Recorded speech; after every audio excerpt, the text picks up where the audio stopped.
Guys, আমরা গতকাল গিয়েছিলাম ফারসা রেস্টুরেন্টে। এইটা সিঙ্গার কিরিংচর ব্রিজের সাথেই অবস্থিত। মাত্র আমরা অটো গাড়িতে উঠে বসলাম। এবং যাওয়ার সময় রাস্তা থেকে গাজর নিয়ে নিলাম। আমাদের সিঙ্গার গাজরের জন্য বিখ্যাত। দেখতেছেন গাইস, এই যে গাজর নিয়ে নিলাম 3টা। আমাদের এখানে 12 মাসই গাজর পাওয়া যায়। সিঙ্গারে গাজরের জন্য বিখ্যাত একবারে।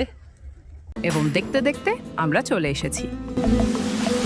দেখতেছেন গাইস, আমরা ফারসা রেস্টুরেন্ট আইছি, কিন্তু ভিতরে প্রচুর মানুষ তো ভিতরে মানুষের কারণে আমরা যাইতে পারতেছি না। তো এখন আমরা কিরিংচর ব্রিজে আসলাম। তো দেখেন, रातों की खामोशी में गुंजी है धड़कन मेरी। এখন আমরা রেস্টুরেন্টের সামনে চলে আসছি। আজকে কোনো একটা অনুষ্ঠান ছিল, তাই ভিতরে প্রচুর মানুষের ভিড় ছিল।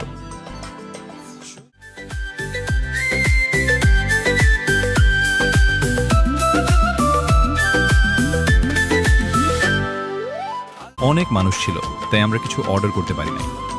এখন আমরা চলে যাচ্ছি। এখন আমরা বাস্তা থেকে পুরি ও ঝালমুড়ি খেয়ে বাসায় চলে যাব।